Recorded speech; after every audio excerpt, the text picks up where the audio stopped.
संत तेची संत, तेची संत तेची संत, ज्यांचा हेत विठ्ठली, नेनती काही टाना टोना, नामस्मरणा वाचोनी, काया वाचा आणि मणी, धाले चिंतने डोलती, नेनती काही टाना टोना, नामस्मरणा वाचोनी, निळा म्हणे विरक्त देही, निळा म्हणे विरक्त देही, आठवोची नाही विषयांचा, नेनती काही टाना टोना, नामस्मरणा वाचोनी. विठ्ठल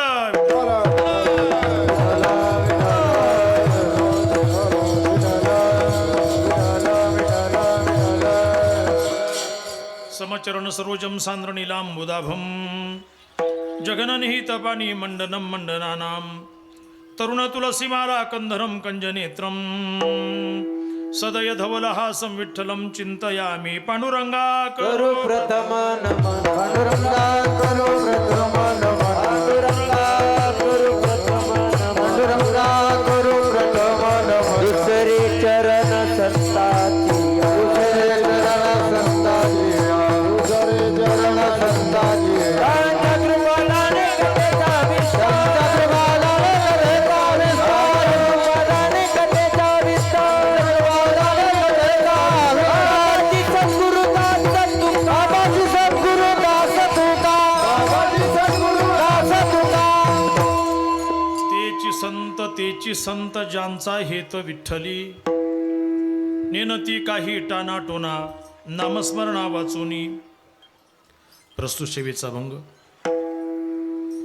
जगद्गुरु संत शिरोमणी समर्थ श्री तुकोबराय यांचे एकनिष्ठ शिष्य श्री संत निळोबा महाराज यांचा, संतांच्या लक्षणाची महत्वपूर्ण चर्चा करणारा महत्वाचा 4 चरणाचा आहे. विठाला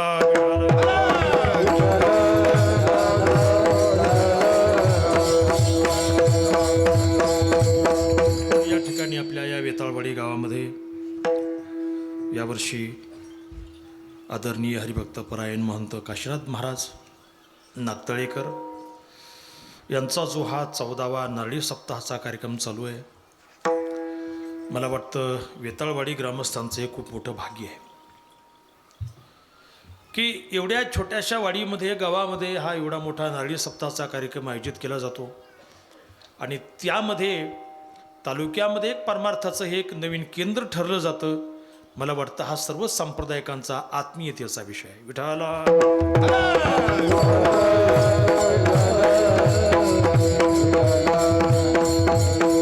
तसं पाहता मराठवाडा ही भूमी जी आहे, हा जो आपला परिसर आहे, गर्भगिरीच्या परिसरातला जो भाग आहे, ही संतांची भूमी आहे, ही सिद्धांची भूमी आहे, ही देवांची भूमी आहे.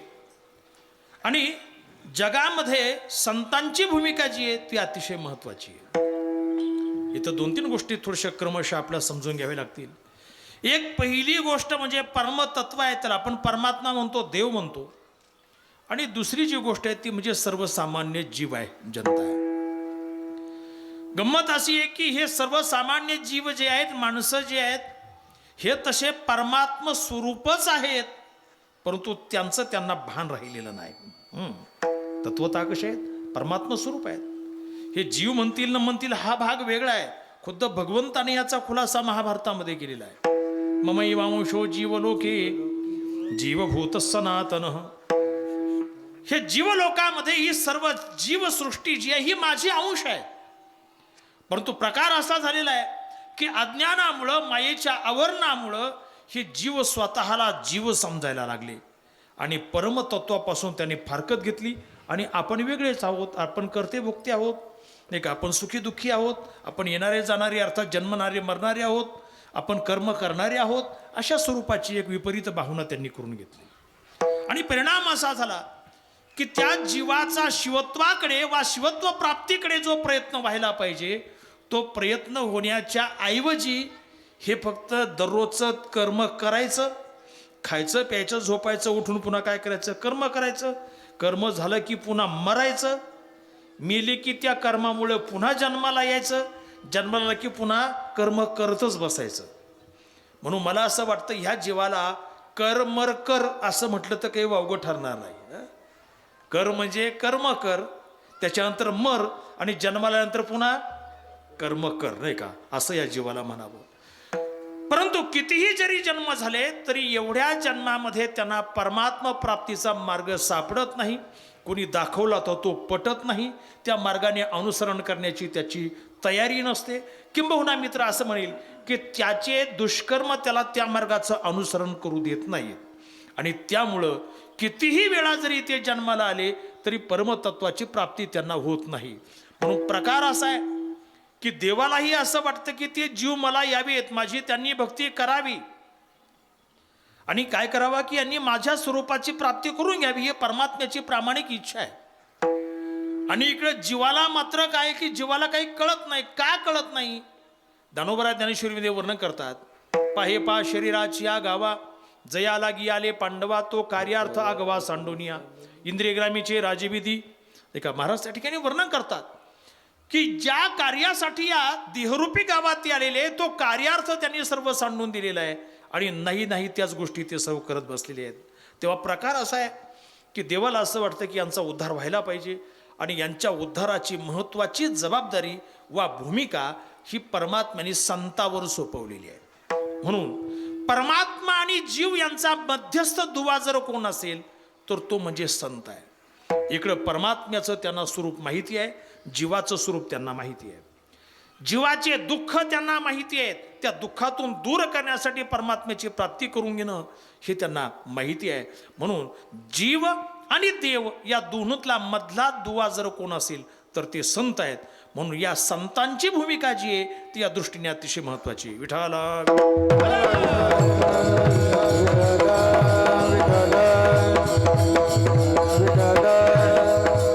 तसं पाहता संत जे आहेत हे संत परमात्म्याचेच अंश आहेत, अवतार आहेत.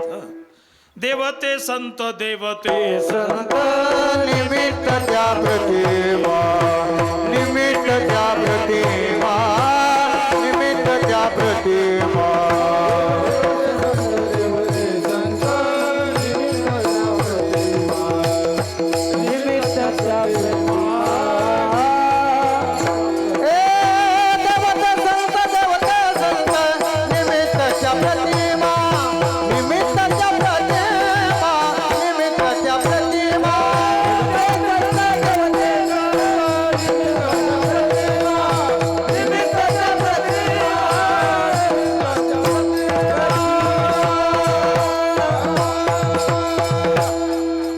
संत हे देव स्वरूप आहेत, आणि मी सांगितलं मग अशी जीव पण देव स्वरूप आहेत, परंतु जीवाला त्याचं ज्ञान नाही.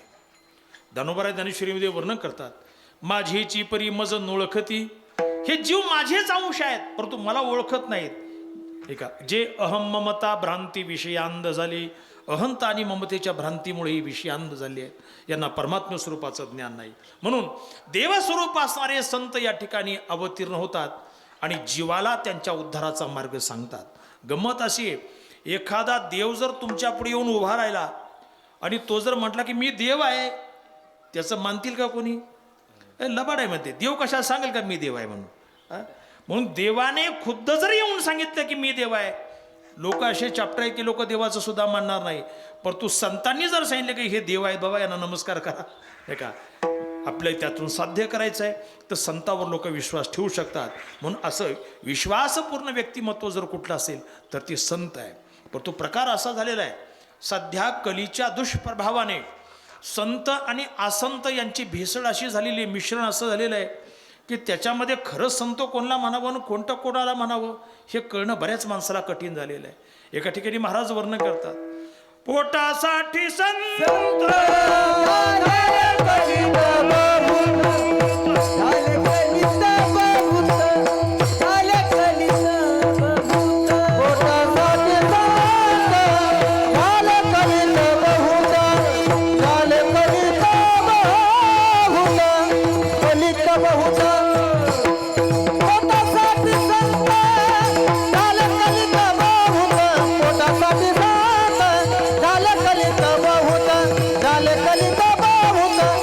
कलित बहुत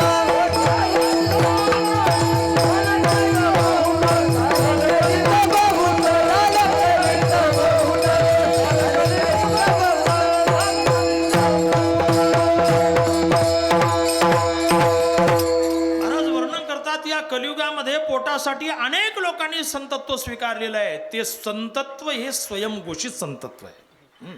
लक्षात घ्या, स्वतःने स्वतःला त्यांनी संत म्हटलेलं आहे.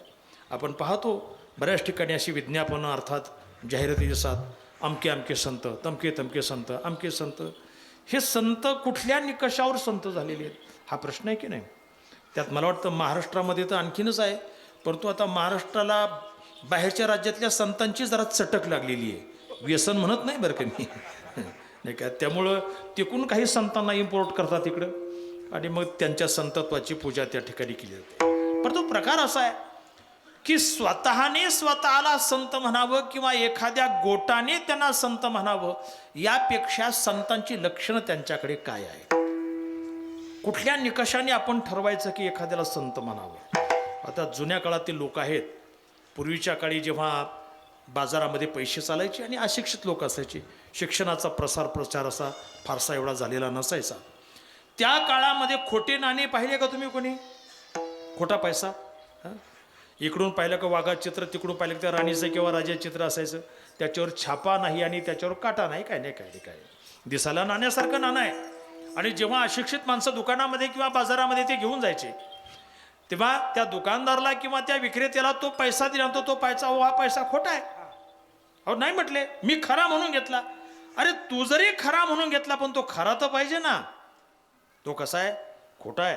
ज्ञानोबराय ज्ञानेश्वरीमध्ये ती उदाहरण देतात, जैसे का कुडे नाणे खऱ्याचे सारिखेपणे डोळ्याचे देखणे संशयी घाली. ज्याप्रमाणे कुडं नाणं अर्थात खोटा पैसा हा दिसायला त्या खऱ्या पैशासारखाच दिसतोय, पाहणारा जो मनुष्य आहे, दृष्टिवान जो मनुष्य आहे, तोही त्या ठिकाणी संभ्रमित होत असतो. तसं या ठिकाणी संतांच्या बाबतीमध्ये सुद्धा असं आहे. आपण म्हणतो आपण आम्ही त्याला संत समजलो होतं. अरे तुमच्या समजण्याला काय किंमत आहे? ते संत तर असावेत ना. विठाला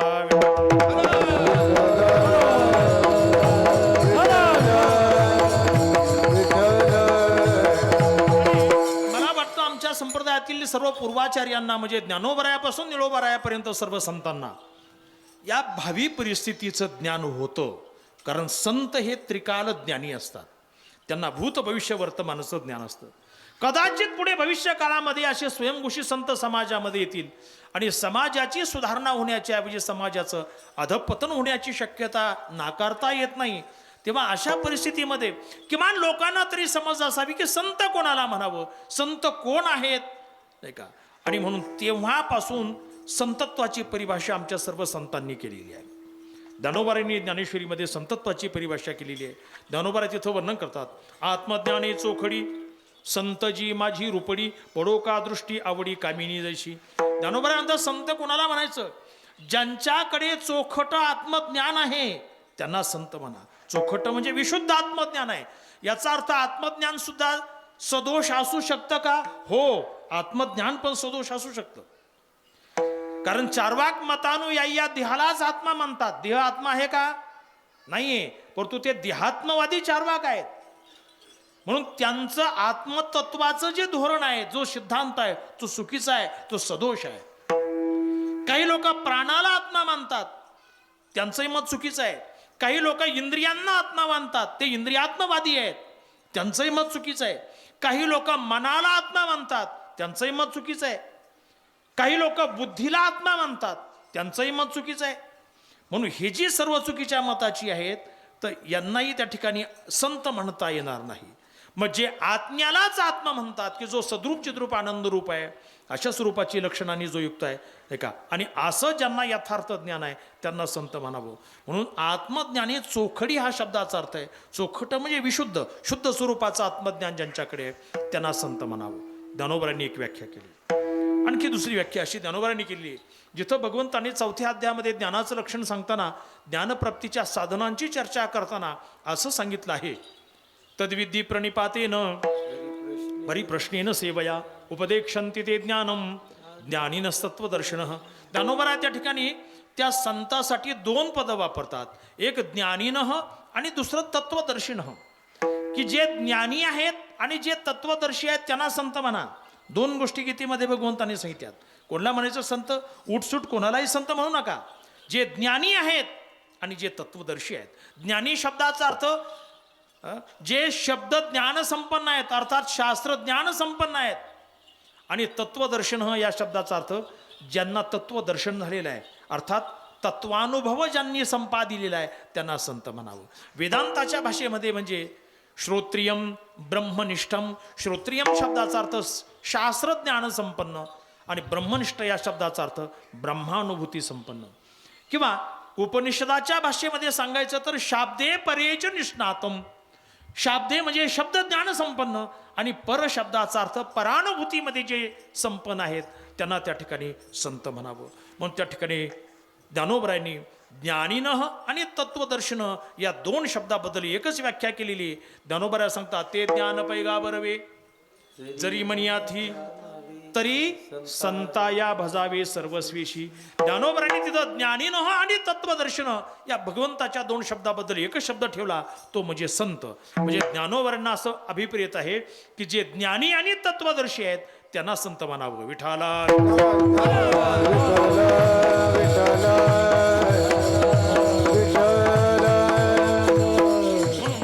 ज्ञानोबरांनी संत या पदाची बरीचशी व्याख्या केली. आता ज्ञानेश्वरीतला सर्व भाग मी तुम्हाला सांगणार नाही.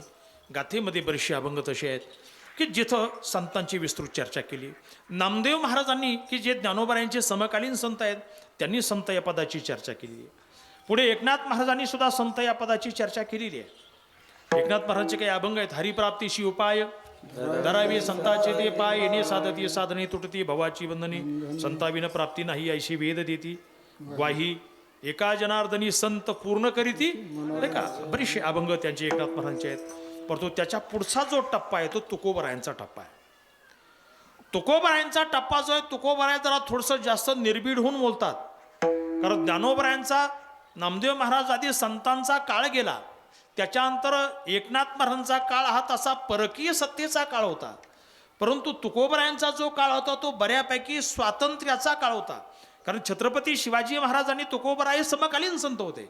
शिवाजी महाराजांनी अनेक किल्ल्याला सर करून हिंदुत्वाचा प्रसार प्रचार आपला झेंडा फडकून इकडे तिकडे केलेला आहे. तेव्हा तुकोबरायांना छत्रपती शिवाजी महाराजांची साथ असल्यामुळे तुकोबरायांचं जरा व्यक्तिमत्व जरा निर्भीड आणि करारी त्या ठिकाणी वाटतं. तुकोबरायांनी देवासेना देवा मी माझ्या मुखाने कोणालाही संत म्हणणार नाहीये. करी सीते देवा करी माझे सुखे, परी मी त्यासी मुखे न म्हणे संत, परी मी त्यासी मुखे न म्हणे संत.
तुला माझं जे करता येईल ते कर, सुखे कर, परंतु मी माझ्या मुखाने मात्र कोणाला संत म्हणणार नाही.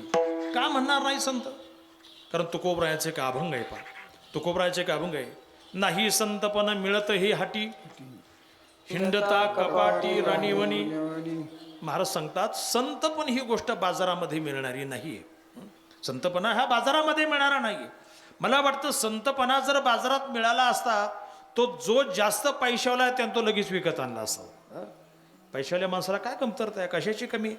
तो जे पाहिजे ते जेव्हा पाहिजे तेव्हा त्या ठिकाणी तो विकत घेत असतो, कारण पैसा असतो. जो जास्त पैशाला म्हणा असं काय जाऊ द्या, एक 10-5 लाख रुपये जास्त जाऊ द्या, काय हरकत नाही, आपण संतपणा विकत आणू. परंतु संतपणा तसा विकत घेता येत नाही. बर कुठं रानावनामध्ये फिरून कपाटामध्ये संतपणा मिळत राणी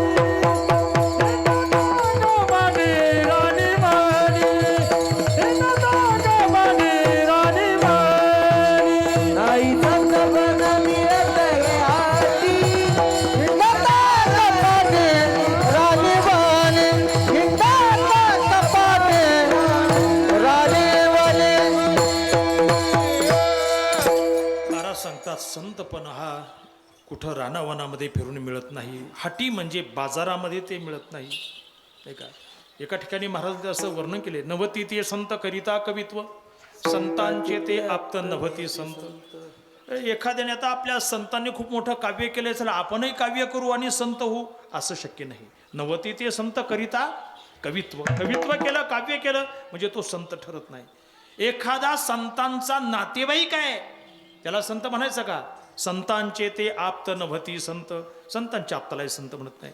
कोणी एखादा अंगावर भस्म लावून फिरत असेल, भस्म उधळणे नवती संत.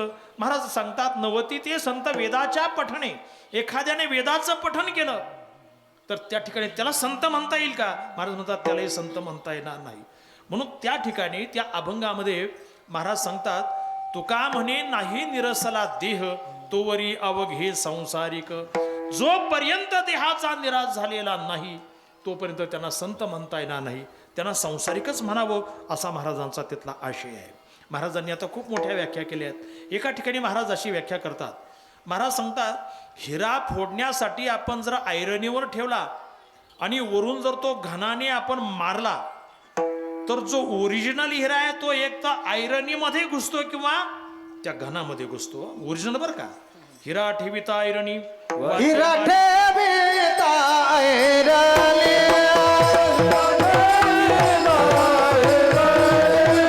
वाटे मारिता जोखलिया, तोची बोला करलिता होय सुरा.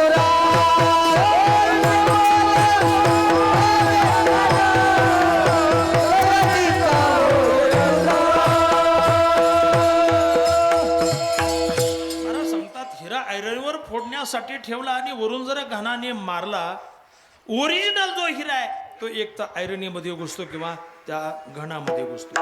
आणि जो नकली आहे, जो डुप्लिकेट आहे, करणीचा होय चुरा. तसं त्या अभंगाच्या शेवटी महाराज सांगतात, तसं जगाचे आघात सहन करण्याची ज्यांच्यामध्ये क्षमता आहे त्यांना संत म्हणावे. घनाचा ठोका म्हणजे काय सामान्य ठोका नाहीये. घन लोखंडालाही बिघडवू शकतो, दगडालाही फोडू शकतो, परंतु हिऱ्याला मात्र फोडण्याची ताकद त्याच्यामध्ये नाहीये. तसं समाजाचे आघात असे असतात, चांगल्या चांगल्या माणसाला ते वाटा लावू शकतात, परंतु त्या आघातातून सुरक्षितपणे वाचू शकतात ते म्हणजे संत. त्याची संत सोसे जगाचे आघात, सोसे जगाचे आघात, सोसे जगाचे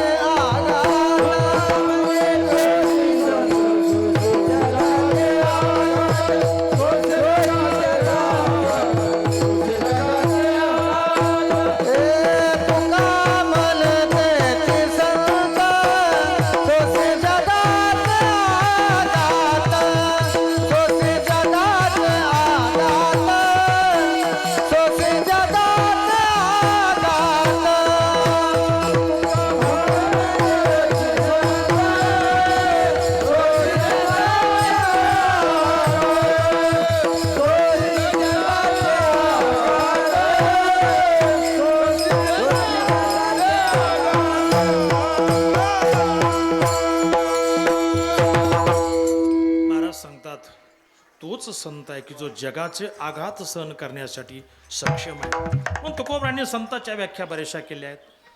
आणि तुकोबराच्या नंतरचा जो कालखंड आहे तो निळोबरायांचा कालखंड आहे. निळोबरांनी सुद्धा संतांच्या व्याख्या केल्यात. ह्या व्याख्या कशासाठी आहे? लोकांनी भूलभुलैयाला बळी पडू नये यासाठी आहे. कारण नाटकी लोक एवढे वाढलेत अलीकडे, नाटकातच लोकांना करमणूक वाटायला लागली. आता अशी गंमत झालेली आहे. नेमकी मनोरंजन कुठं करावं, मनोरंजन कुठं, परमार्थ कुठं, याचंही भान लोकांना राहत नाहीये, किंवा त्याची सीमारेषा स्पष्टपणे माणसाला कळत नाही. तेव्हा आमच्या निळोबरांनी सुद्धा पूर्वाचार्यांचं मत प्रामाणिक मानून नाही का त्या ठिकाणी त्यांनी सुद्धा व्याख्या केली. त्यांनी केलेली व्याख्या आजच्या संत तेची संत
त्याची व्याख्या आजच्या अभंगाच्या पहिल्या चरणामध्ये केलेली आहे.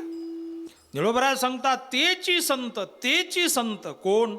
ज्यांचा हेत विठ्ठली, ज्यांचा भगवान श्री विठ्ठलाच्या ठिकाणी हित आहे, अर्थात ते संत आहेत. आणि या ठिकाणी संत कोण आहेत हे एकदा सांगितलं नाही, त्यांनी दोनदा सांगितलं. तेची संत दोनदा का सांगितलं? त्यांना पुढचा शब्द आठवला नाही म्हणून सांगितलं का? लिहिताना पुढचा शब्दच आठवला नाही, चला मग तो डबल टाकून देऊ, काय हरकत नाही. असं झालं का? दोनदा ते का म्हटलेले? संस्कृतमध्ये एखाद्या शब्दाची द्विरुक्ती वा बहुरुक्ती झाल्यानंतर शास्त्रीय परिभाषेप्रमाणे त्याला अम्रेडित पद असं म्हणतात. अम्रेडितम द्विस्त्रीरुक्तम. अम्रेडित पद या शब्दाचा अर्थ जेव्हा एखादं वाक्य दोनदा वा अनेकदा उच्चारलं जातं तेव्हा त्याला अम्रेडित पद असं म्हणतात. जसं नामदेवांचे एक अभंग आहे पहा, साधू थोर जाणा, साधू थोर जाणा, साधू थोर जाणा, कलियुगी 3 वेळा म्हटलंय. साधू थोर जाणा 3 वेळा म्हटलंय. किंवा देवर्षी नारदानी भक्तिसूत्राच्या शेवटी सुद्धा त्रिसत्यस्य भक्ती रेव गरीयसी, भक्ती रेव गरीयसी असं दोनदा म्हटलेलं आहे. तेच वाक्य दोनदा का म्हटलेलं आहे? त्याचं कारण असं आहे की एखादा सिद्धांत जेव्हा निश्चित रूपाने स्पष्ट करायचा असतो, मांडायचा असतो, तेव्हा त्याची गांभीर्यता, त्याची महत्ता लक्षात आणून देण्यासाठी त्याचा शब्दप्रयोग हा अनेकदा केला जातो. जसं पूर्वीचा काळ होता, पत्रव्यवहारचा काळ होता. आता पत्र राहिले नाही, कारण आता मोबाईल हातात आल्यापासून पोस्टच बंद पडलं की काय आता हे समजत नाही. आता डायरेक्ट चॅटिंग सुरू झाली. आता कोण पत्र लिहितं, कोण वाट पाहतं, कोण पोस्टमन आहे, अशी परिस्थिती आहे. परंतु पत्रलेखनाच्या त्या काळामध्ये एक वाक्य लिहिलं जायचं, पत्राचे उत्तर जरूर जरूर देणे, नाही का, असं 2दा-3दा शब्द प्रयोग केला जायचा. हे कशासाठी केला जायचा? की ते अतिशय त्याच्या दृष्टीने महत्त्वाचं आहे म्हणून तसा शब्द प्रयोग केला जायचा. तसं इथं सुद्धा तेची संत हे चकारात्मक 2दा सांगतात. याचा अर्थ निळोबरायांना हे लक्षण अतिशय महत्त्वाचं आहे. आणखी निळोबरायाचं एक अभंग आहे पहा, मार्ग दावूनी गेले आधी दयानिधी संत ते, येण्याची पंथे चालू जाता, न पडे गुंता कुठे काही, मोडून या नानामते देती सिद्धांते सौरसू, निळा म्हणे ऐसे संत कृपावंत सुख सिंधू. तिथं निळोबराने त्या अभंगामध्ये सुद्धा संतांचं लक्षण केलेलं आहे. निळोबराय म्हणतात ते संत कसे आहेत? मार्ग दावूनी गेले आधी, ज्यांनी लोकांना अगोदर मार्ग दाखवलेला आहे. संतांचं काम काय आहे? लोकांना मार्ग दाखवायचं हे संतांचं काम आहे. परंतु संतच जर मार्ग चुकले तर लोकांनी कोणाला मार्ग विचारायचा हा प्रश्न आहे की नाही. म्हणून खरे संत कोणते आहेत? की जे योग्य प्रकारचे मार्गदर्शक आहे. मार्गदर्शकाची भूमिका निभावणारा जो आहे त्याला त्या मार्गाचं ज्ञान पाहिजे, त्या मार्गाने त्याने प्रवास केलेला पाहिजे, तेव्हा त्या मार्गातील अडीअडचणी खाचा खुणा जे असतील त्याचं त्याला ज्ञान असावं. आणि त्या अनुरूप जर त्याने उपदेश केला तर त्या मार्गाने जाणाऱ्या लोकांना कुठल्याही प्रकारच्या अडचणी येत नाहीत. म्हणून तिथं महाराज असं वर्णन करतात की ते संत आहेत की जे मार्ग दावून गेलेले आहेत. आणि ते पुन्हा कसे आहेत? दयानिधी संत ते दयानिधी आहेत. आणि महाराज सांगतात अशा संतांनी वाट दाखवली आणि त्या मार्गाने जर तुम्ही गेलात तर येण्याची पंथे चालू जाता, न पडे गुंता कोठे काही, गुंतागुंत कोठेही होणार नाही असं सांगतात. आणखी त्या संतांचं लक्षण तिथं असं केलेलं आहे, मोडोनिया नानामते दिती सिद्धांते सौरसू, ज्यांनी अनेकांच्या मतांचं निराकरण केलेलं आहे. मोठी गंमत आहे, दुसऱ्याचं मत हे का खोडायचं? ते चुकीचं असलं तर खोडायचं नाही का. एका ठिकाणी एका विद्वानाने खूप मोठं वाक्य सांगितलंय, दुष्यम वचो मम परम निपुणम विभाव्य भावावबोध भीतो न दुनोती दोष. तुम्ही माझ्या वचनाला दोष द्या, दुष्यम वचो मम परम निपुणम विभाव्य, त्याच्या पाठीमागचा भाव काय तो जाणून घ्या, शब्दाकडे पाहू नका. भावावबोध भीतो न दुनोती दोष. जर भाव न जाणता जर तुम्ही निराकरण करण्याचा प्रयत्न केला तर ही गोष्ट मात्र असह्य आहे. परंतु संतांनी जे दुसऱ्याचं मत खोडलेलं आहे ते दुसऱ्याचं मत खोडण्यासाठी खोडलेलं नाहीये. कशासाठी केलंय? मोडोनिया नानामते देती सिद्धांते सौरसू, सिद्धांताचा सुरस खाऊ त्यांनी सर्वांच्या हाती दिलेला आहे. आणि जे मतं चुकीचे त्यांचंच खंडन संतांनी केलंय, कोणाचं उठसूट खंडन केलेलं नाहीये. म्हणून आपण आपल्या संत वाङ्मयामध्ये जर पाहिलं तर समाजामध्ये ज्या प्रथा चाली रीती पडलेल्या आहेत, ज्या समाजाला चुकीच्या मार्गाकडे घेऊन जात आहेत, त्याचं निराकरण त्या काळात संतांनीही केलेलं आहे. आणि आजही संतांनी ती बजावणं महत्त्वाचं आहे, ती भूमिका बजावणं महत्त्वाचं आहे. पण तो प्रकार असे अलीकडची आता वर्तमान काळात जे स्वतःला संत म्हणतात ते संत जरा आंगराखूपणाचं धोरण स्वीकारतात. सत्याला सत्य म्हणण्याची ताकद वा हिंमत त्यांच्यामध्ये नाहीये. त्यांना असं वाटतं आपण जरा बोललो तर उद्या आपल्या कीर्तनं कमी होतील, उद्या लोक आपल्या विरोधात जातील, लोक आपल्या शिव्या देतील, नाही का, अमकं होईल तमकं होईल. अशी जर तुमच्यामध्ये जर भीती असेल तर मग ही अपेक्षा कोणाकडून करायची? मी म्हणतो दुधाला दूध आणि पाण्याला पाणी म्हणण्याची ताकद फक्त निस्वार्थी आणि तत्वनिष्ठ संतांमध्ये, बाकीच्यामध्ये ती ताकद नाही आहे. बाकीचे लोक मात्र काय की अंगराखूपणाचं धोरण स्वीकारत असतात. एका ठिकाणी गोष्ट माझ्या वाचण्यात आली. एकदा प्रकार असा झाला की एकदा जंगलचा राजा आजारी पडला. जंगलचा राजा कोण? सिंह आजारी पडला. आता आजारी पडल्यानंतर प्रकार आहे की सर्वांना भेटायला जायची पद्धती आहे की नाही. आजारी पडली की माणसं भेटायला जातात, पण भेटायला जाताना मोकळं जायचं नसतं, हा नियम आहे. मग काय, आता जंगलचा राजा आणि हे भेटायला जाणारे सर्व जंगलातलेच प्राणी, कोणी कंद घेऊन जायचं, कोणी फळं घेऊन जायचं, कोणी मुळं, कोणी झाडाचा पाला, ज्याला जे जे सापडल जंगलामध्ये घेऊन जायचे. बरं, राजाचं काही फारसं दुखत नव्हतं. राजाला अजीर्ण झाल्यामुळं तो आजारी पडला. काही खूप मोठं दुखणं होतं असं काही नाही. मोठ्या माणसाचं थोडं जरी दुखणं असं तर लोकांना खूप मोठं वाटतं ते, आणि किरकोळ माणसं मेले तरी लोक वाटतात नाही नाही ते काय झालं असेल काहीतरी, एवढं काय त्याचं मनावर घ्यायची, अशी परिस्थिती. आता प्रकार, राजाला भेटायला जायचं. राजा त्याच्या गुहेमध्ये बसलेला. राजा जेव्हा बाहेर येईल तेव्हाच भेटायचं ना. सामान्य माणसाला लोक हाक मारून बोलून घेऊ शकतात, राजाला हाक कशी मारायची? म्हणून काय झालं की नेमकी अशी लाईनमध्ये लोक बसले. जंगलातले जे भेटणारे प्राणी आहेत लाईनमध्ये बसले. तर त्याच्यामध्ये पहिल्या नंबरला जो होता तो तरस होता. सकाळी लवकर आवरून आला होता, तरस तो पहिल्या नंबरला होता. दुसऱ्या नंबरला होता जिराफ, तिसऱ्या नंबरला होता कोल्हा, नंतर अस्वल, नंतर बाकीचे सर्व प्राणी असे लाईनमध्ये बसलेले. आता जेव्हा सिंह महोदय आतून गुहेतून बाहेर आले आणि बाहेर त्यांचे जे दगड होते त्या दगडावर बसले, आणि तिथं बसल्यानंतर सहजच काय झालं की त्यांना ढेकर आला. तर ढेकर अजीर्णाचा असल्यामुळे तो दुर्गंधयुक्त होत असतो. तेवढ्या तो तरस जो होता नंबर 1ला बसलेला, तो म्हणला, हे हे हे काय वास आला म्हणे याच्या तोंडाचा, नाही का. असं म्हटल्यानंतर राजाला राग आला. महाराज मला नाव ठेवतो, आणि असं म्हणून जी एक छलांग लावली की त्या तरसाला जमीनदोस्त केलं. त्याच्यानंतर दुसरा जो नंबर होता तो जिराफचा होता. त्या जिराफाकडे नजर रोखली. अच्छा, हां बोल, काय म्हणायचं तुला, आता तुझं काय मत आहे? तर आता जिराफाने ओळखलं की त्या तरसाने वस्तुस्थिती मांडली तर त्याचं फळ त्याला काय मिळालं? त्याला जमीनदोस्त करून टाकलं. मग आज जिराफाने जरा भाषा बदलली. तो म्हटला, वा वा वा वा राजे महाराज, काय तुमच्या मुखाचा सुगंध दरवळला हो. मूर्खा, तू इथं माझी स्तुती करायला की तब्येतीची विचारपूस करायला, असं म्हणून त्याच्यावर एक छलांग मारली, त्यालाही जमीनदोस्त केलं. तिसरा जो प्राणी होता तो कोल्हा होता. त्याने पाहिलं, म्हटले आजचं मुहूर्त काय ठीक दिसत नाही म्हटले भेटायला, आणि राजाची नजर त्या कोल्ह्यावरच. परंतु तिसराच नंबर कोल्ह्याचा असल्यामुळे धड त्याला पळूनही जाता येईना. मागची रांग तर मागची बाग निसटून गेली. म्हटली आता नंतर बघू काहीतरी, आजचा वेळ महत्वाचा नाहीये, मुहूर्त महत्वाचा नाही. राजाने जेव्हा कोल्ह्याला विचारलं, हा भाऊ बोल कोल्ह्या, तुझं काय म्हणणं आहे माझ्या तब्येतीविषयी, तेव्हा तो कोल्हाच. आता गोष्टीमध्ये आपण पाहतो की नाही, सर्व प्राण्यामध्ये हुशार कोण आहे? कोल्हा आहे. आता ही गोष्ट जी आहे ती इंग्लिशमधली आहे, मूळ गोष्ट जी इंग्लिशमध्ये. तरसाला हायना म्हणतात, पहिला हायना होता, नंतर तो जिराफ होता, आणि हा जो कोल्हा होता त्या कोल्ह्याने राजाकडे जरा धादरत्या नजरेने पाहिलं. म्हटले, I am extremely sorry your majesty, my knows is completely block. Maharaj मला क्षमा करा, मला तुमच्या तब्येतीबद्दल काहीच म्हणायचं नाही, कारण माझं नाकच बंद आहे. मला सुगंध येत नाही आणि मला दुर्गंध येत नाही. कारण त्याने पाहिलं, ज्याने वस्तुस्थिती प्रतिपादन केलेली आहे त्याला जमीनदोस्त केलं, ज्याने स्तुती केली त्याला जमीनदोस्त केलंय. त्यामुळं आता आपण स्तुती करण्यातही मजा नाही आणि वस्तुस्थिती सांगण्यातही मजा नाही. त्याने तिसरंच धोरण स्वीकारलं. मला वाटतं आजच्या काळातील संत मंडळी सुद्धा या धोरणाची आहे. ते वस्तुस्थितीचंही प्रतिपादन करायला घाबरतात आणि व्यर्थस्तुती करायला घाबरतात. जिकून वारं सुटेल तिकून उफणण्याची त्यांची तयारी असते, समजलं का. म्हणून संतांची भूमिका जी आहे ती अतिशय महत्वाची आहे. संतांनी परखडपणे राहिलं पाहिजे, संतांनी तेजस्वीपणे राहिलं पाहिजे, संतांनी तटस्थ राहून सुद्धा तत्वनिष्ठ राहिलं पाहिजे. तत्वाला सोडता कामा नये. जी माणसं व्यक्तिनिष्ठ असतात ते जिकून वारं सुटेल तिकून उफणतात, परंतु जे तत्वनिष्ठ माणसं असतात ते पाण्याच्या उलट्या प्रवाहामध्ये एकटी असले तरी ते पोहतात परंतु आपला दिशा आणि आपला मार्ग कधी ते बदलत नाहीत. म्हणून संतांची भूमिका जी आहे ती महत्त्वाची आहे.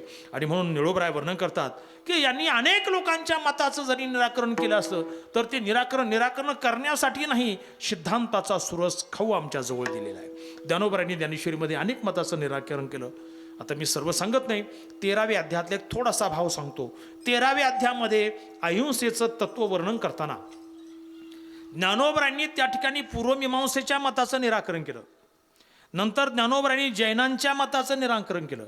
नंतर ज्ञानोबरायांनी बौद्धांच्या मताचं निराकरण केलेलं आहे. आता सर्व वेळा तुम्हाला सांगू का? अवृष्टीचेनी आघवे व्यापले विश्व आघवे, मग पर्जन्यष्टी करावे नाना याग, तवतिया इष्टीची आबुडी, पशुहिंसा तो रोकडी, मा अहिंसेची पहिले थडी कैची दिसे. ज्ञानोबराय वर्णन करतात, अवृष्टीचेनी उपद्रवे गादली विश्व आघवे.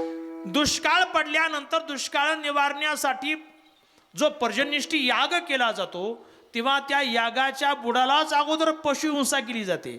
म्हणजे तत्व तुमच्या डोक्यामध्ये अहिंसेचं आहे आणि प्रत्यक्ष कृती जर अहिंसेची असेल तर तुम्हाला अहिंसेचं दर्शन कदापि घडणार नाही. नंतर पुढच्याही मताचं निराकरण केलं आणि ज्ञानोबरांनी त्या ठिकाणी अहिंसेचं मत सांगताना 3 प्रकारची अहिंसा सांगितली. एक कायिकी, दुसरी वाचिकी आणि तिसरी मानसिकी अहिंसा. 13व्या अध्यायात संपूर्ण तुम्ही पहा विषय. कायिकीमध्ये पुन्हा 3 प्रकार, हस्तेंद्रिय साध्या, पादेंद्रिय साध्या आणि नेत्रेंद्रिय साध्या. म्हणजे नुसतं खंडन करून सोडून द्यायचं नाही तर सिद्धांताचा खाऊ द्यायचा, हे संतांचं तत्व आहे. म्हणून निळोबराने तिथं तसं वर्णन केलंय. निळा म्हणी आयशे संत कृपावंत सुखसिंधू, ते कृपावंत आहेत आणि सुखाचे सिंधू आहेत असं सांगितलं. परंतु इथं मात्र निळोबरांनी संताची परिभाषा करताना चकारात्मक 2दा शब्द प्रयोग केला की तेच संत आहेत. तेच संत आहेत कोणते? ज्यांचा हेत विठ्ठली, ज्यांचा भगवान श्री विठ्ठलाच्या ठिकाणी हेत आहे. हेत शब्दाचा अर्थ, हेतू असा अर्थ जर आपण घेतला तर त्याचा अर्थ उद्देश असा होतो. ज्यांच्या जीवनाचा उद्देश विठ्ठल आहे आणि जीवन प्राप्तीचा उद्देश सुद्धा काय? विठ्ठल आहे. म्हणून आमचे सर्व संत जर पाहिले, मग ज्ञानोबरायापासून तर सर्वच निळोबरायापर्यंत सर्व संतांनी भगवान श्री विठ्ठलाचं गुणगान खूप मोठ्या शब्दामध्ये केलं आहे. ज्ञानोबरायांनी सुद्धा रूप पाहता लोचनी, आपण अभंग म्हणतो की नाही, सुख झाली ओ साजनी, तो हा विठ्ठल बरवा, तो हा माधव बरवा, असं वर्णन केलंय. किंवा ज्ञानोबरायांना विठ्ठल परमात्म्याचं दर्शन कोणत्या रूपाने झाले त्यांचा स्वतंत्र अभंग आहे. सत्य ज्ञानानंत गगनाचे प्रावर नाही, रूप वर्ण गुण जेथे, तुहारे श्री हरी पाहिला डोळे भरी, पाहता पाहणे दुरी सारुनिया. एका ज्ञानोबरायांचा अभंग खूप सुंदर आहे. परंतु ज्ञानोबरायांनी आणखीन वर्णन केलंय की तो देव म्हणजे नुसता देव नाही, देखिला देखिला माये देवाचा देव, देवाचा देव, विठ्ठला संदेव निवाले तुझपणा, विठ्ठला संदेव निवाले तुझपणा. देखिला देखिला माये देवाचा देव, देवाचा देव, विठ्ठला संदेव निवाले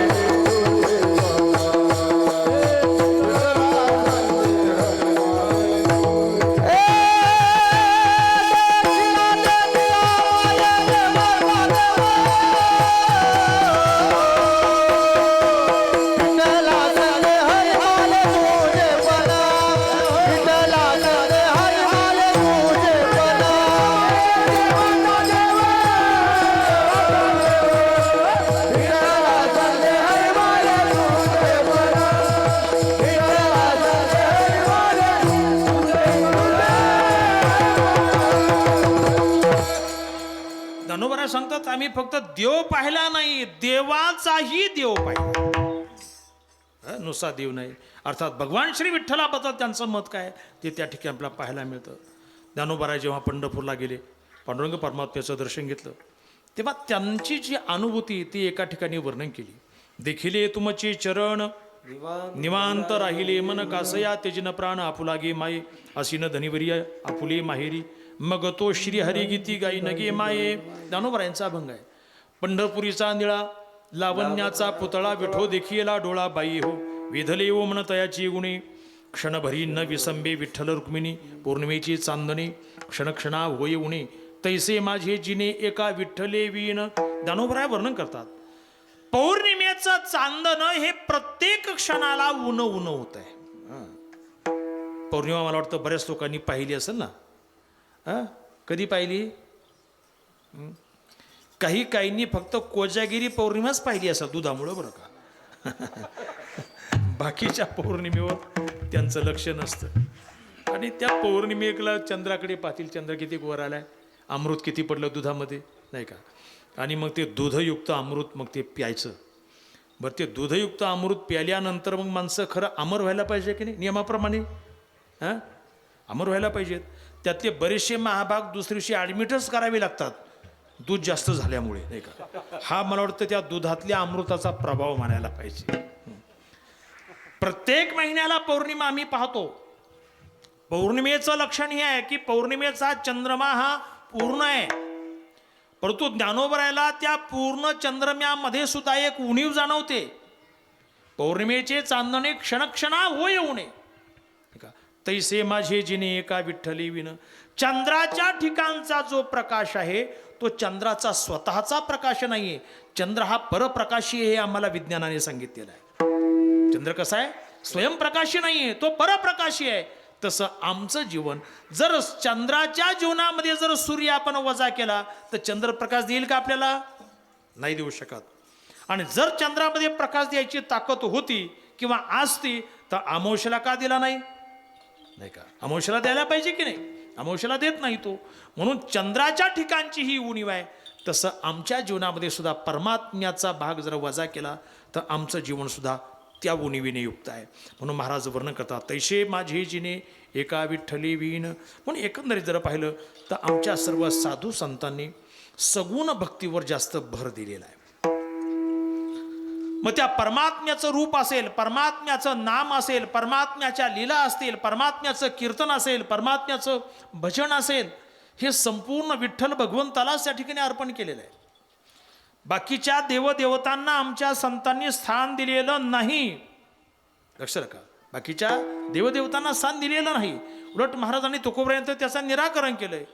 सेंदरी हेंदरी दैवत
सेंद्री जी दैवत आहेत ती आमच्या जीवनामध्ये महत्वाचे नाही आहेत. कोण ती पूजी ती भूते खेते आपुल्या पोटा रती मागती शेते अवदान आपुल्या इच्छे अनेका पिढी काय देईल ती बराडी. जे आपल्या इच्छेनं दुसऱ्याला त्रास देतात, पीडा देतात, असे जे भुकाळू देव आहेत ते तुम्हाला काय देतील असा प्रश्न विचारतात. आता खेड्यापाड्यामध्ये ते अनुभव जास्त असतात. बांधाच्या कडेला कुठला तरी एखादा देव असतो, शेंद्राचा देव असतो, आणि एखादी हेलाची गाडी पालथी झाली रे झाली. लोक आता तुम्ही नारळ फोडत का देवाला? म्हटले नाही फोडलं. अहो ते नारळ फोडा काहीतरी. मग तो आता नारळ फोडायचं म्हणजे आता त्याचा पुजारी जो असेल त्याच्याकडून फोडा लागेल ना. त्याला भगत म्हणतात नाही का. मग त्याच्याकडे जायचं. भगत म्हणतो नुसत्या नारळाने बागण्यासारखं नाही, मग पुढं काहीतरी करावं लागेल म्हणतो. पुढं काय करावं लागेल? आता त्याचे जर 2 बोटं वर झालं तर 2 पायाचं मागते, 4 बोट झालं तर 4 पायाचं मागते. महाराज सांगतात जे आपुल्या इच्छे अनेका पिढी, जे आपल्या इच्छापूर्तीसाठी दुसऱ्यांना पीडा देतात त्यांना देव म्हणायचं का राक्षस म्हणायचं हो? त्यांना देव कुठल्या तोंडाने म्हणायचंय? त्यांना देव म्हणता येत नाही. म्हणून अशा देवदेवतांचा आमच्या संतांनी निषेध केलेला आहे. आमचा देव जो आहे तो देव म्हणजे सामान्य देव नाही, तो देवांचा आहे. माझा पंढरीराव, जोया देवाचा देव, जोया देवाचा देव, जोया देवाचा देव. देवाचा ये देव बलिया माझा पंढरीराव, होय माझा पंढरीराव बलिया माझा पंढरीराव. आमचा पंढरीराव हा देवाचा देव आहे, तो बाकीच्या देवासारखा देव नाहीये. म्हणून इथं भगवान श्री पांडुरंगाला अर्थात भगवान श्री विठ्ठलाला सर्व वारकरी संतांनी मुख्य देव म्हणून मानलेला आहे. नामदेव महाराजांनी सुद्धा पांडुरंग परमात्म्याला एवढं मानलं. नामदेव महाराज सांगतात सुखाचे हे सुख श्री हरी मुख, पाहता ही भूक तहा न गेली, भेटली भेटली विठाई माऊली, वासना निमाली जीवा तरी चंद्राशी चकोर, मेघाशी मयूर वाटे तैसा भर आनंदाचा. सुंदर अभंग आहे नामदेव महाराजांचा. म्हणून नामदेव महाराजांचं तर मला वाटतं जीवनच विठ्ठलमय झालेलं होतं. नामदेव महाराजांची आणि देवाची ओळख झाली ती ते नैवेद्य दाखविण्याच्या प्रसंगातून झाली. परंतु त्या प्रसंगाचं परिवसान पुढं एवढं अनन्य भक्तीमध्ये झालं की एकमेकांना एकमेकाशिवाय करमत नसायचं. एखाद्या वेळी नामदेव महाराज जर मंदिरामध्ये आले नाही, देव विटेवरून उतरून नामदेव महाराजच्या घरी जायचे. नामदेवा आज आले नाही, काय झालं वगैरे नाही का. नामदेव महाराजच्या घरी देव जायचे. आता खूप मोठा प्रसंग आहे, मी सांगत नाही. एकदा नामदेव महाराजांनी देवाला विचारलं, म्हटले देवा मला तिथं त्या विटेवर एकदा उभे राहून दाखवता का, बस उभा राहू देता का. आता देव म्हटले अरे बाबा ती वीट म्हणजे काय किरकोळ समजली की काय, तू तिथं उभा राहणं एवढी सामान्य गोष्ट नाहीये. नाही म्हटले माझी इच्छा होती की तिथं उभा राहून पाहावं एकदा. ठीक आहे म्हटले, काही हरकत नाही. एक आम्हाला अशीच एक गोष्ट वाचण्यात आली होती. एकदा एक गुराखी मुलगा जनावरं चारत असताना डोंगराच्या एका टेकडीवर बसायचा आणि त्या जागेवर बसून तो लोकांचे भांडण तंडण त्या ठिकाणी मिटवायचा. त्या टेकडीवर बसला की एवढं विद्वत्ता प्रचूर आणि न्याय प्रचूर पद्धतीने तो बोलायचा की एखादा न्यायाधीश सुद्धा त्याच्या पुढे फेका पाडावा असं बोलायचं. लोक कोणाची काही भांडणं तंडण झाले की तिथं जायचे आणि तो न्यायदान करायचा, न्याय निवडा करायचा. हा म्हणता ही गोष्ट राजापर्यंत पोहोचली. म्हटले अहो तो एक गुराखी मुलगा आहे, एरवी तो सामान्य जीवन जगणार आहे, परंतु त्या टेकडीवर जाऊन बसला की तो असं काही विलक्षण आणि विशेष बोलतो की बिलकुल निसंदेह पद्धतीने न्यायदानाचं तो कार्य करतो. राजाने प्रधानला पाठवलं, प्रधानने सुद्धा तेच सांगितलं. एक दिवस राजा लपत लपत गेला, वेश परिवर्तन करून गेला आणि दुपारच्या वेळी एका झाडाच्या आड उभे राहून त्याने पाहिलं तर त्यालाही त्याची सत्यता पटली. राजा बुद्धिमान होता. राजाने विचार केला की हा मुलगा एरवी इकडं तिकडं असल्यानंतर तसे काही त्याच्यामध्ये गुणवत्ता जाणवत नाही, त्या जागेमध्ये काहीतरी असायला पाहिजे. सेवकांना सांगितलं, म्हटलं एक काम करा, रात्री एक 10-15 सेवक टिकाव खोरं घेऊन जा, ती जागा खोदून मला तिथं एकदा पाहू द्या काय आहे. जेव्हा रात्री त्यांनी ते खोदलं तेव्हा त्यांना तिथं एक दगडाचं सिंहासन मिळालं. राजा विक्रमादित्याचं ते सिंहासन होतं. त्या धड्याचंच नाव आम्हाला होतं the judgement seat of Vikramaditya असं नाव होतं. राजाने आपल्या सेवकाकरवी ते सिंहासन उचलून आपल्या राजधानीमध्ये आणलं, राजवाड्यामध्ये आणलं. त्याला स्वच्छ प्रकारे धुतलं.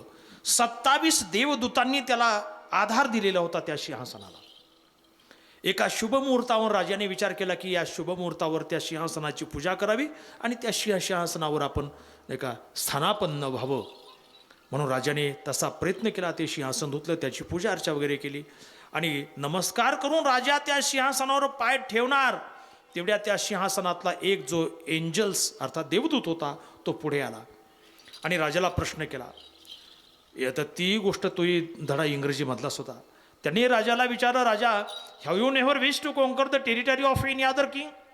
हे राजन, तुम्ही दुसऱ्या राज्याचं राज्य जिंकण्याची कधी इच्छा मनामध्ये बाळगली की नाही?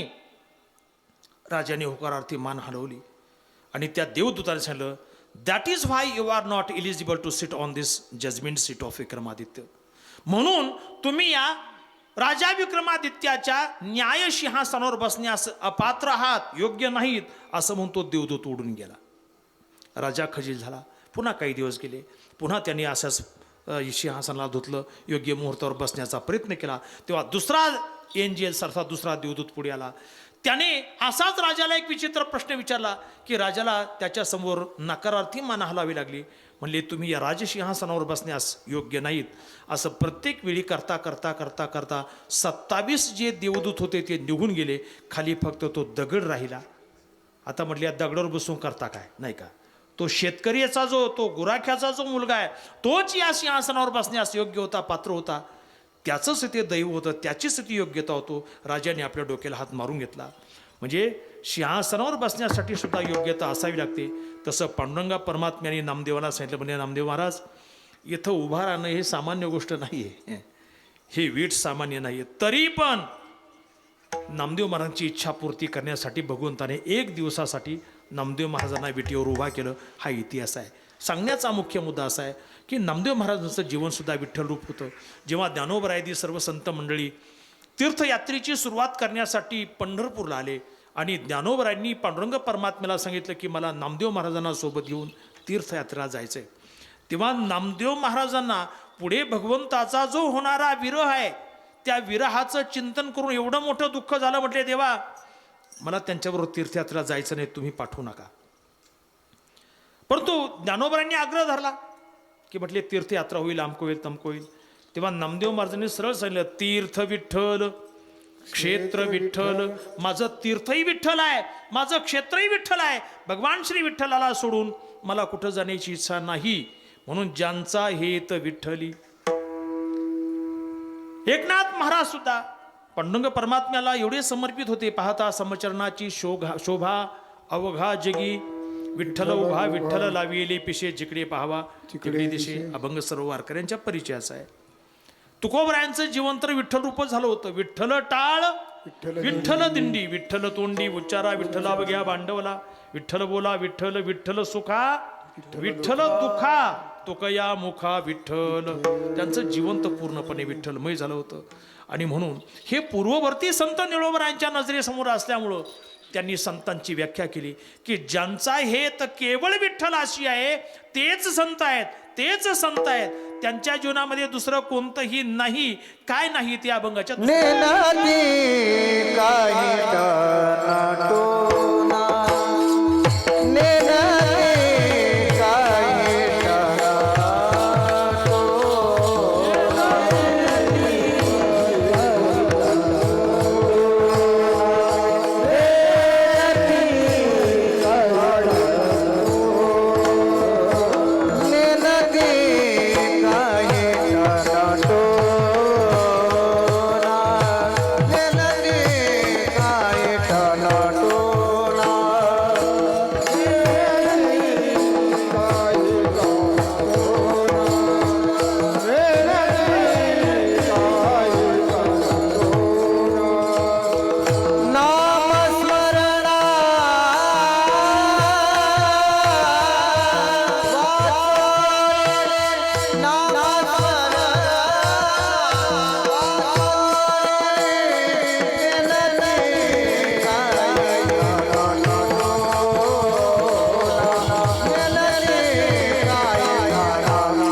प्रवचनामध्ये निळोबराया सांगतात हे जे संत आहेत हे नामस्मरणा वाचून काही टानाटोना नेनती जीवनामध्ये त्यांच्या छू मंत्र काही नाही आहे. नाही तर बऱ्याच वेळा प्रकार असा आहे की लोकांना असं वाटतं संत कोण आहेत की ज्यांच्याकडे काहीतरी विद्या आहे. हं. मग त्यांचे सोयी होतात ना, बाबा गाय दूध देत नाही, म्हैस दूध देत नाही, काहीतरी दुरी द्या, लिंबू द्या, आमच्या अशा अडचणी आहेत, पोराचंच लग्न होत नाही, आमकंच होतं आहे, काहीतरी नाही का. म्हणजे बाबांनी काय करायचं, काहीतरी त्यांच्याकडे अंगारा दुपारा काय असं ते द्यायचं त्यांना. आला गुण तर आला, गुण नाही आला तर नाही आला, काही फरक पडत नाही, असा प्रकार आहे. परंतु आमचे संत हे काही करत नाहीत. खरं सांगू तुम्हाला, जे खरे संत आहेत ते टानाटोना करत नाहीत आणि जे टानाटोना करतात ते खरे संत नाहीत. म्हणून टानाटोना करणारे यांच्याबद्दल एकच वाक्य सांगेल मी, तेरड्याचा रंग 3 दिवस. मन आहे, तेरड्याचा रंग 3 दिवस असतो. यांचा टानाटोना चालतो काही काळ, पण तो एकदा उघडा पडला रे पडला की आता इथून सांगायची गरज नाही, माहिती आहे. विठाला विठ्ठला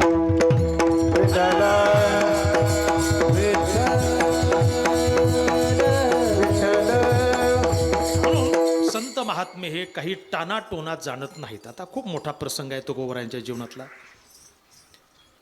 रामेश्वर भट्टाच्या अंगाचा दाह झाला.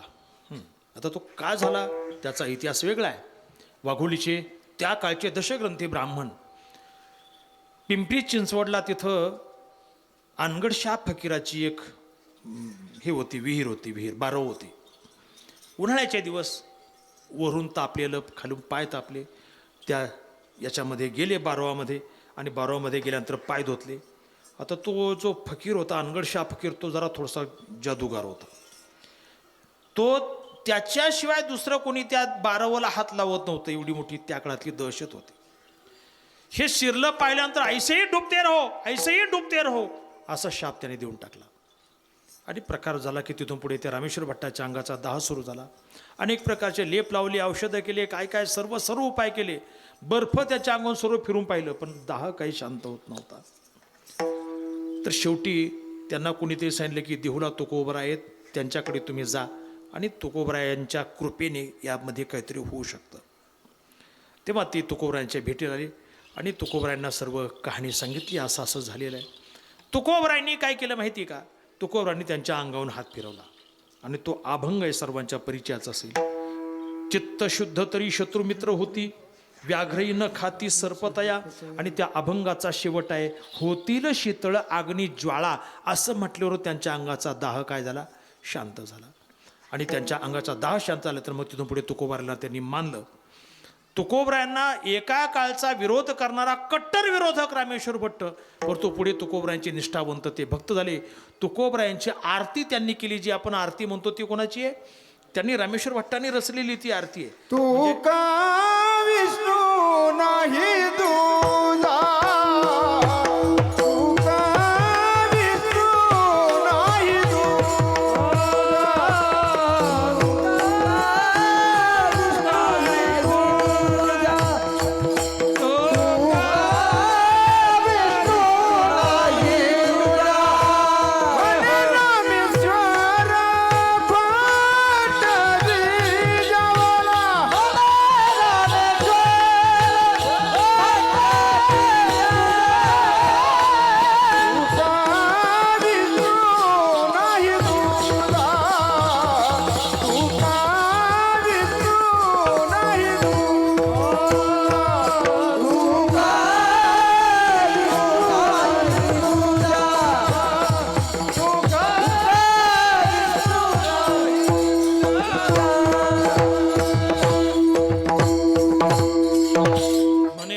भट्ट द्विजात तुका विष्णू नाही दुजात.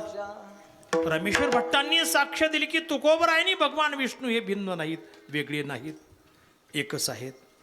आता खूप मोठे प्रसंग मी सांगणार नाही, कारण तिथून पुढे कोणाला एखाद्याला खूप जास्त ताप आली, तुकोबरायांच्याकडे गेला, म्हणजे तुकोबरायांच्या अंगाला हात लावा, तेवढा अभंग म्हणा बरं. असं झालं का कधी? नाही झालं.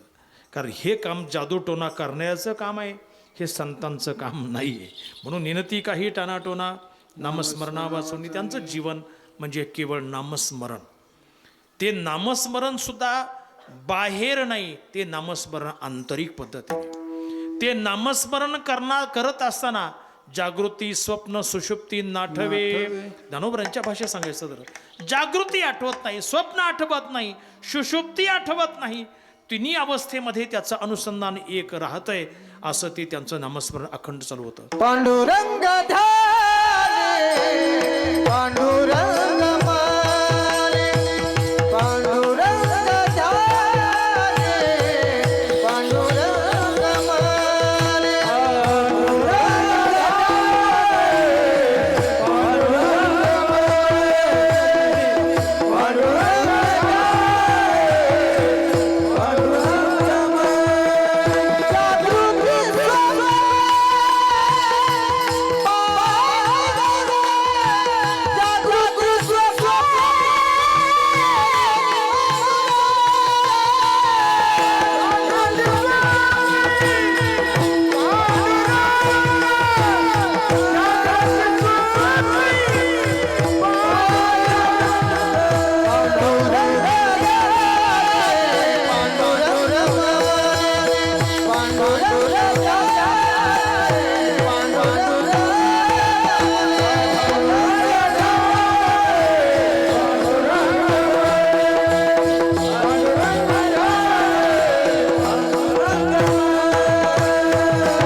त्यांच्या ध्यानात पांडुरंग, त्यांच्या मनात पांडुरंग, जागृतीचा विषय, स्वप्नाचा विषय, सुषुप्तीचा विषय केवळ पांडुरंग आहे. असं ज्यांचं नामस्मरण आहे. आणखी त्यांच्या जीवनातील पूर्णता जी आहे ती अभंगाच्या 3ऱ्या चरणात.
चरणामध्ये महाराज सांगतात, संतांचं लक्षण काया वाचा आणि मने धाले चिंतने डुलते.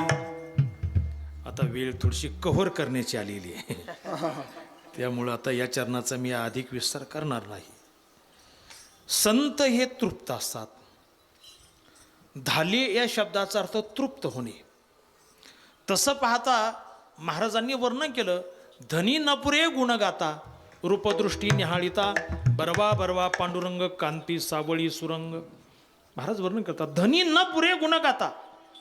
परमात्म्याचे गुण वर्णन करत असताना आम्हाला पूर्णतेचा अनुभव येत नाही. रूपदृष्टी निहाळिता धनी न पुरे. परमात्म्याचं रूपदृष्टीने निहाळत असताना आम्हाला तृप्तीचा अनुभव येत नाही. आपण जेवत असताना तृप्तीचा अनुभव येतो की नाही? जेवत असताना तृप्तीचा अनुभव येतो. माणसं जर जेवायला बसले आणि त्यात वाढणारे जर उदारे असतील ज्ञानोबरांच्या भाषेमध्ये सांगायचं तर, जेवणारे कसे पाहिजेत? रसज्ञ आणि जेवणारे असे जेवणारे पाहिजेत. आणि वाढणारे कसे पाहिजेत? उदार अशा स्वरूपाचे पाहिजे. घ्या घ्या घ्या. आता त्याचं पोट भरलं तरी हे जर घ्या घ्याच म्हणत राहिले. आता कधी कधी माणसाला नको नको म्हटलं की पुढच्या माणसाला आणखी जोश होतो. नाही नाही घेतलंच पाहिजे, एवढंच घ्या, अमकं करा. तो जेवणारा म्हणतो, हे पहा लक्षात घ्या, माझं पोट आहे, पदार्थ जरी तुमचे असतील तर पोट कोणाचं आहे? माझंही की नाही. तुम्ही जर हे आग्रहाने घ्यायला लावलं तर जे आतलं शांत आहे ते शांत राहू द्या. नाहीतर हे काय होईल? सर्व बाहेर. जेव्हा वाढणारा वाढतोय, आता खाणाऱ्याला घेण्याची इच्छा राहील नाही, त्याला आपण तृप्ती म्हणतो. काय म्हणतो? तृप्ती. पोट भरलेलं आहे, तृप्ती आहे. तसं महाराज सांगतात, आम्हाला देवाचं नाव घेताना तृप्ती होत नाही, सारखं घेत राहावं असं वाटतंय. परमात्म्याचं रूप पाहत असताना सुद्धा तृप्ती होत नाही, सारखं पाहावतच राहावं असं वाटतंय. परंतु इथं संतांचं लक्षण करताना निळोबाराय सांगतात, काया वाचा आणि मने दाले. जे कायेनं वाचेन आणि मनाने तृप्त झालेले आहेत, शरीराने जे तृप्त आहेत, वाचेने जे तृप्त आहेत आणि मनाने सुद्धा जे तृप्त आहेत, हे संतांचं लक्षण आहे. ज्यांच्या ठिकाणी अतृप्ती नाहीये, त्यांच्या ठिकाणी जर वसवस असेल, काही मिळवण्याची हवरेपणा असेल, काहीतरी मनामध्ये कमतरता उणीव जाणवत असेल, ते संत नाहीत. संत हे तृप्त आहेत. म्हणून एका ठिकाणी महाराज वर्णन करतात, काम नाही झालो पाहिरे कामा. काम शब्दाचा अर्थ पंचदशीकरांनी असा केलेला आहे, इदम मे स्याद इतिच्छा काम शब्दता. मला हे मिळावं, मला हे मिळावं, अंशी जी माणसाची इच्छा आहे त्याला त्या ठिकाणी काम असं म्हणायचं. संतांचं जीवन हे पूर्ण काम किंवा निष्काम काम असल्यामुळे आता त्यांचं मन सुद्धा कसं आहे? तृप्त आहे. म्हणून काया वाचा आणि मने धाले. आणि त्या चिंतनामध्ये जे डोलत असतात, संत महात्मे कशात डोलतात? चिंतनामध्ये डोलत असतात. त्यांचं डोलणं म्हणजे लोकांना दाखवण्यासाठी नाही आहे, त्यांचं म्हणजे त्या भानात राहून, त्या अवस्थेमध्ये राहून ते त्या ठिकाणी डोलत असतात. आणि शेवटी संतांचं महत्वाचं लक्षण अभंगाच्या शेवटच्या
भैरवी तसा माझा आवडीचा राग आहे.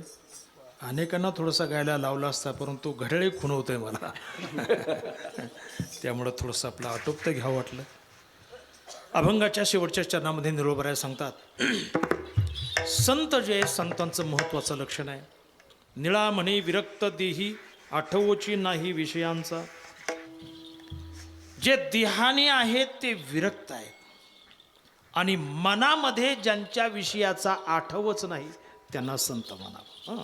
दोन लक्षणं अतिशय महत्त्वाचे आहेत. वैराग्याचं लक्षण या चरणातून विशेषत्वाने त्यांनी थोडंसं स्पष्ट केलेलं आहे. वैराग्याचं लक्षण करताना आपण काय करतो? अहिकीचे का स्वर्गीचे भोग पायिक झाली आईचे परी भोगावे हे नरुचे मना माझी, असं ज्ञानोबराय वर्णन करतात. अहिकीचे काय म्हणजे या लोकातले किंवा स्वर्गीचे म्हणजे परलोकातले भोग जरी पायिक इच्छेचे झाले, आपल्या इच्छेचे पायिक झाले, तरी भोगावे हे नरुचे मना माझी.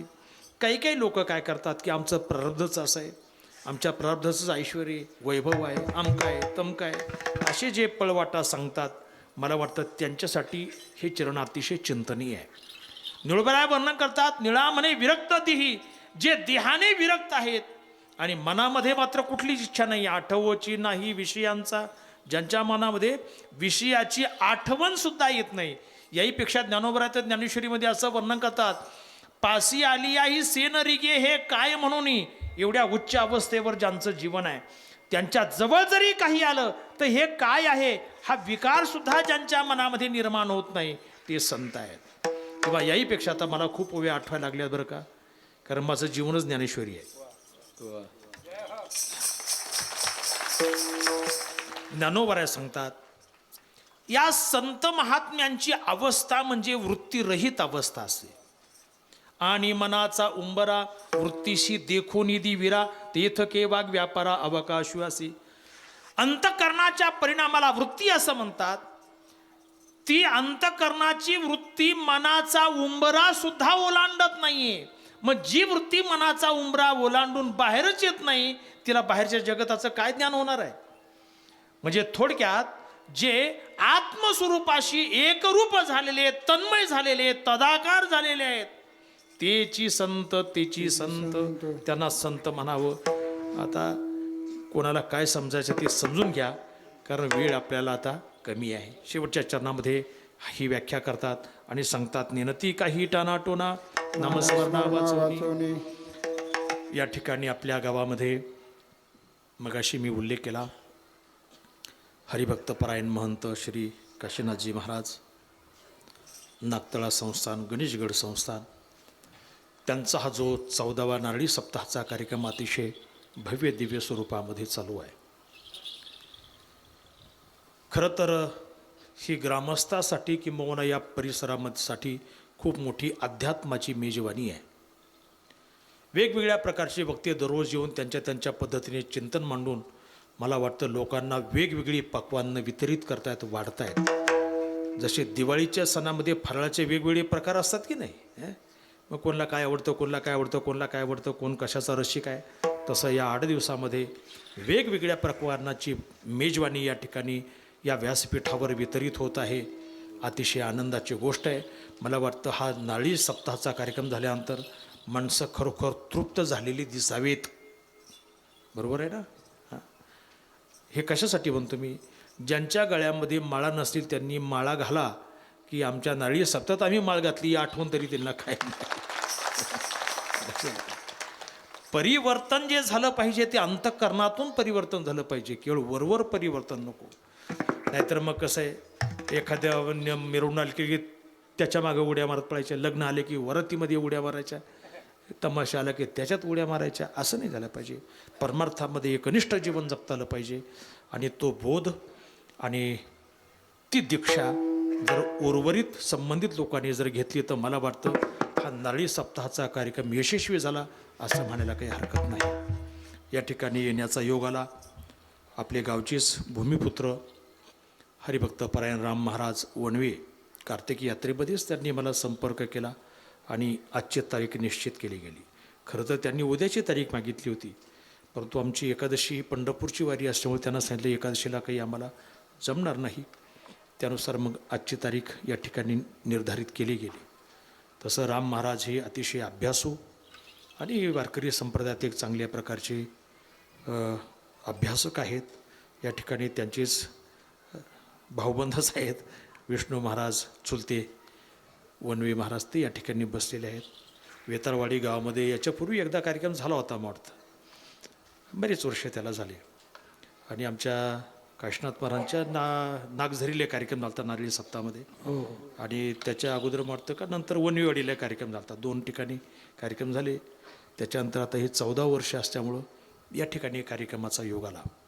तेव्हा इथं हा निळोबरायांचा अभंग सेवेसाठी घेतला. उपलब्ध वेळेमध्ये प्राप्त परिस्थितीमध्ये जसं काही चिंतन मांडता आलं मांडण्याचा प्रयत्न केला. आजच्या या कार्यक्रमाला आपल्या गावातील परिसरातील खूप मोठे सर्वच क्षेत्रातील मान्यवर या ठिकाणी आलेले आहे. सर्वांचा नामोल्लेख करणं तसं कठीण आहे. आणि विशेषतः साथीसाठी जे गायक वादक मंडळी आहेत, हे महाराष्ट्रातले अतिशय प्रसिद्ध अशा प्रकारचे गायक वादक मंडळी आपल्या गावाला लाभलेले आहेत. हे मला वाटतं एक प्रकारचं आपलं सर्वांचं भाग्य आहे. तेव्हा सर्वांच्या सहयोगाने संपन्न झालेली सेवा भगवंताची चरणी समर्पित करूया. या ठिकाणी पुस्तक द्या जरा,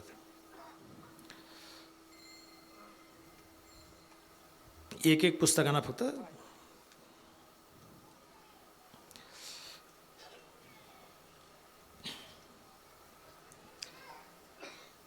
या ठिकाणी आमची एक पुस्तकं काही आहेत. हे माऊली श्री ज्ञानोबरायांचा जो हरिपाठ आहे त्यावर पूर्णपणे इंग्लिशमध्ये विस्तृत भाष्य केलेले असं हे पुस्तक आहे. योगायोगाने या पुस्तकाला मोठ्या मोठ्या लोकांचे अभिप्राय लाभलेले आहेत. पंढरपूरचे देवस्थानचे अध्यक्ष त्यांचा अभिप्राय आहे, त्यानंतर महाराष्ट्राचे जे राज्यपाल त्यांचा अभिप्राय आहे, पुणे विद्यापीठाचे जे कुलगुरू आहेत जिथं आमचं शिक्षण झालं त्यांचा अभिप्राय आहे, MIT विश्वशांती केंद्राचा अभिप्राय आहे, वारकरी शिक्षण संस्था, असे मोजके 4-5 अभिप्राय आहेत. पुढं 5-6 पानामध्ये त्याचं इंट्रोडक्शन आहे आणि त्याच्या पुढे या ग्रंथाची सुरुवात करताना असा अभंग वर मराठीमध्ये दिलेला आहे. मी त्याचं खाली ट्रान्सलिटरेशन केले. ट्रान्सलिटरेशन म्हणजे लिप्यंतरण. ज्यांना मराठी येतच नाही त्यांनी त्या आधाराने तो अभंग वाचू शकतात. त्याच्या खाली प्रत्येक वाक्याचा अर्थात प्रत्येक चरणाचा एका एका वाक्यामध्ये सरळ सरळ अर्थ दिलेला आहे आणि त्याच्या पुढच्या पानावर त्याचा विस्तार करताना वेद, उपनिषद, भक्तिसूत्र, श्रीमद भागवत, महाभारत, त्याच्यानंतर ज्ञानेश्वरी, अमृतानुभव या सर्व ग्रंथांचे समर्पक प्रमाण या ठिकाणी दिलेले आहेत. PhDचा शोधनिबंध हा जसा सप्रमाण संयुक्तिक साधार असतो अशा पद्धतीने त्याची रचना केलेली. अशी हरिपाठाचे 27 अभंग जे आहेत ते 27 अभंग पूर्णपणे इंग्लिशमध्ये केलेले आहेत. हे करण्याचा हेतू असा आहे, मला वाटतं प्रत्येक घरातील मुलं आता इंग्लिश मिडियमला शिकायला जातात. उद्या ही मुलं जेव्हा मोठी होतील, कर्तबगार होतील, तेव्हा वारकरी संप्रदायाचे संस्कार त्यांच्यावर हवेत. वारकरी संप्रदाय काय याचं ज्ञान त्यांना व्हावं या दृष्टीने या पुस्तकाची उपयोगिता महत्त्वाची आहे. आणि दुसरी गोष्ट, ज्यांना मराठी येतच नाही असे जे परभाषिक आहेत त्यांनासुद्धा वारकरी संप्रदाय काय कळावा या दृष्टीने या पुस्तकाची उपयोगिता महत्त्वाची आहे. आणि दुसरा जो ग्रंथ आहे ते सिद्ध भेटीचे रहस्य. माऊली श्री ज्ञानोबराय महान सिद्ध होते, चांगदेव महाराज महान सिद्ध होते. माऊलींची आणि चांगदेवांची भेट ज्या ग्रंथाच्या माध्यमातून झाली तो ग्रंथ म्हणजे चांगदेव 65. आणि या ग्रंथामध्ये माऊलींनी सिद्ध भेटीचं जे वर्णन केलं आहे, सिद्ध भेट म्हणजे केवळ वरवर भेटणं नाही, ती भेट आत्मस्वरूपाची भेट आहे. अशा पद्धतीचं जे सिद्ध भेटीचं रहस्य आहे की जे शब्दातीत आहे त्याचं वर्णन ज्ञानोबरायांच्या दर्जेदार शब्दांच्या माध्यमातून आम्ही करण्याचा प्रयत्न या ग्रंथामध्ये केलेला आहे. तेव्हा हा ग्रंथ मराठीमध्ये, हा इंग्लिशमध्ये ज्यांना पुस्तकं हवी असतील या ठिकाणी कीर्तनाच्या नंतर मिळतील. झालेली सेवा भगवंताची चरणी समर्पित करूया. ज्ञानेश्वर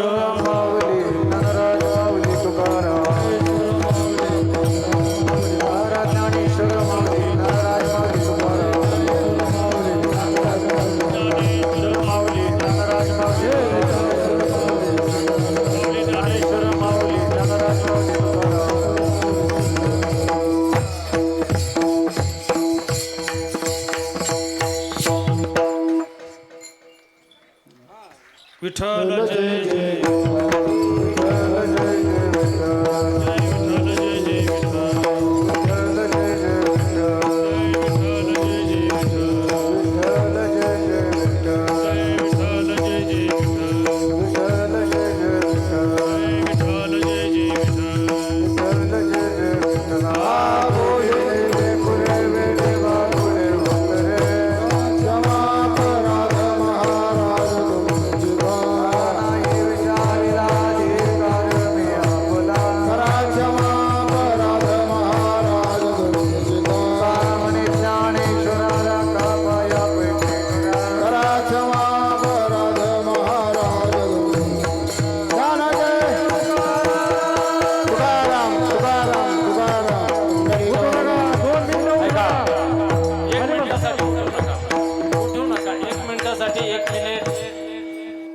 उद्याच्या महत्त्वाच्या सूचना आहेत. उठू नका फक्त 1 मिनिटासाठी. आज या ठिकाणी श्री हरिभक्तपरायण doctor Ravidas Maharaj Sirsat MA PhD Alandi Devachi यांची सुश्राव्य अशी कीर्तन सेवा झालेली आहे गावकऱ्यांतर्फे. तसेच श्री क्षेत्र नागनाथ देवस्थान व श्री क्षेत्र गणेशगड संस्थांतर्फे महाराजांचे धन्यवाद. उद्याची कीर्तन सेवा आहे श्री हरिभक्तपरायण राम महाराज शास्त्री यांची. तसेच उद्याचे अन्नदाते आहेत आठरवाडी, पिरेवाडी